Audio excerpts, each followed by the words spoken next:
ধামাকাদার 8টা update চলে এসেছে, ভিডিওটা একদম স্কিপ করো না, আপডেটগুলো কাজে লাগিয়ে ভিডিওতে ভিউ বাড়াতে পারবে। আর এখন তো ভাই এআই যুগ, বিভিন্ন ভালো ভালো আপডেট কিন্তু এসেছে, 8টা আপডেট, দুটো একটা আপডেট নয় কিন্তু, মন দিয়ে শোনো ভিডিওটা স্কিপ না করে। প্রথমে 1 নম্বর যে আপডেট সেটা হচ্ছে এআই লেভেল অটোমেটিক। ঠিক আছে, আগে কি হতো, আমি যদি ভিডিওতে এআই ব্যবহার করতাম তাহলে আমাকে ভিডিওর মধ্যে অল্টারনেট কন্টেন্টে ইয়েস করতে হতো। ঠিক আছে, এবারে অনেকজন হয়তো এআই ব্যবহার করছে তাও অল্টারনেট কন্টেন্টে ইয়েস করছে না, তাহলে তো অডিয়েন্সরা বুঝতে পারবে না যে এটা এআই ভিডিও নাকি, তারা বিভ্রান্তির মধ্যে হয়ে পড়বে, মনে করবে সত্যি ঘটনা। ঠিক আছে, এআই দিয়ে তো এখন কি না বানানো যে জানো তুমি। ঠিক আছে, কেউ কিছু না বললেই তাকে বলেই দিচ্ছে সব কিছু। হ্যাঁ, কোনো হয়তো কোনো নেতা হোক বা কোনো নায়ক কিছু হয়তো বলেনি, এআই দিয়ে বলেই দিল, বা সাধারণ পাবলিক তো বুঝতে পারবে না। এআই লেভেলটা থাকলে তারা বুঝতে পারবে যে না এটা এআই ভিডিও। কিন্তু ইউটিউব বলে দিচ্ছে এবার অটোমেটিক, তুমি এআই ভিডিওতে এআই ব্যবহার করলে ইউটিউব অটোমেটিক এআই থেকে ডিটেক্ট করে সেই অটোমেটিক অপশনটা অন করে দেবে। তুমি এআই লেভেলটা অন করো কি না করো তারা সব দেখবে না। এআই ভিডিও যারা ব্যবহার করবে, ভিডিওর মধ্যে এআই যারা ব্যবহার করবে, অটোমেটিক কিন্তু এআই লেভেলটা অন হয়ে যাবে। বুঝতে পারলে তো? চলো এরপর 2 নম্বর যে আপডেটটা সেটা হচ্ছে কাস্টম ফিড। আমরা ইউটিউবটা খুললে দেখো বিভিন্ন রকম ভিডিও আসে, কিন্তু তুমি যদি মনে করো যে না আমি সব রকম ভিডিও দেখবো না, আমি শুধু খেলার ভিডিও দেখবো, তাহলে কাস্টম ফিডে তুমি শুধু খেলার ভিডিও যদি অন করে দাও লিখে যে ক্রিকেট ভিডিও, তাহলে সমস্ত শুধু ক্রিকেট ভিডিওই আসবে। তাহলে ওটা যারা ভিউয়ার্স তাদের সুবিধা, কিন্তু আমাদের মতো ক্রিয়েটারদের কিন্তু আমাদের ভিডিও কিন্তু সবার কাছে যাবে না। কারণ কেউ যদি ওই লেভেলগুলো অন করে রাখে, কেউ হয়তো বলে যে আমি গান শুনবো, শুধু গানের লেভেল অন করে রেখে দিল কাস্টম ফিডে, কেউ হয়তো শুধু ডান্স ভিডিও দেখবে, কেউ হয়তো খবর দেখবে, তাহলে আমাদের টেক ভিডিও তা তো কেউ কাছে যাবে না, ক্রিয়েটারদের কিন্তু একটা ক্ষতি হবে। ঠিক আছে, কিন্তু এটা যদি কাস্টম ফিডটা যদি অফ থাকে তাহলে কিন্তু আমার ভিডিও সবার ডিভাইসে যাবে, যার ভালো লাগবে দেখবে, যার ভালো লাগবে না দেখবে না। ঠিক আছে, মানে ইমপ্রেশন সেরকম একটা পাঠাবে না ইউটিউব। ঠিক আছে, এবার বন্ধুরা 3 নম্বর যে আপডেটের কথা বলবো সেটা হচ্ছে হরিজন্টাল লাইভ শর্ট ফিড। আমরা তো ভার্টিক্যাল লাইভ শর্ট ফিডে লাইভ করলে তো সেটা শর্ট ফিডে যায়, কিন্তু হরিজন্টাল ভাবে লাইভ করলে সেটা শর্ট ফিডে যেত না। কিন্তু এবার থেকে তুমি যেভাবে লাইভ করো, লম্বালম্বি বড় বা আরি মানে ভার্টিক্যাল হরিজন্টাল ভাবে করলেও তোমার লাইভ স্ট্রিমটা কিন্তু শর্ট ফিডেও দেখাবে। ঠিক আছে, বুঝতে পারলে? এতে করে অ্যাডও আসবে, অনেক কিন্তু ইনকাম হতে থাকবে। বুঝতে পারলে তো? এরপর হচ্ছে 4 নম্বর যেটা আপডেট সেটা হচ্ছে লাইকনেস আইডি। ঠিক আছে, এক্সপেনশন।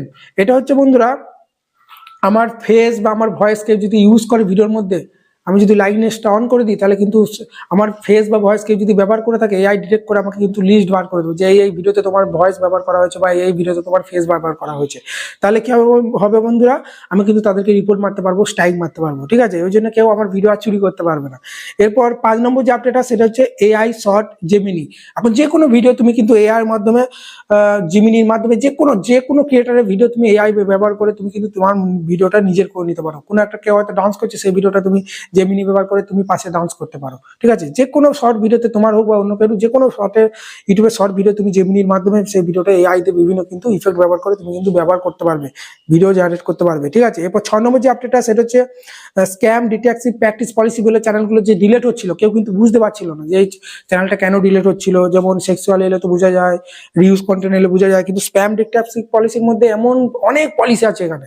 তুমি হয়তো কোনো ফেক ভাবে সাবস্ক্রাইব ওয়াচ টাইম বাড়াচ্ছ, বা হয়তো কোনো হয়তো স্প্যাম কমেন্ট করছো, বা অনেক রকম যেগুলো আমরা বুঝতে পারছিলাম না। কিন্তু এবার থেকে কোনো চ্যানেল ডিলিট হলেই কিন্তু পুরো আর্টিকেল বলে দেবে যে কি কারণে তোমার চ্যানেলটা ডিলিট হয়েছে, স্প্যাম ডিটেকটিভ পলিসির মাধ্যমে। ঠিক আছে, এরপর 7 নম্বর যে আপডেটটা সেটা ভাই সেরা আপডেট। ঠিক আছে, ইনস্টাগ্রাম বা টুইটার বা অন্য কোনো তোমার মানে সেখান থেকে ওরা কিন্তু এটা ইমপ্রুভ করেছে।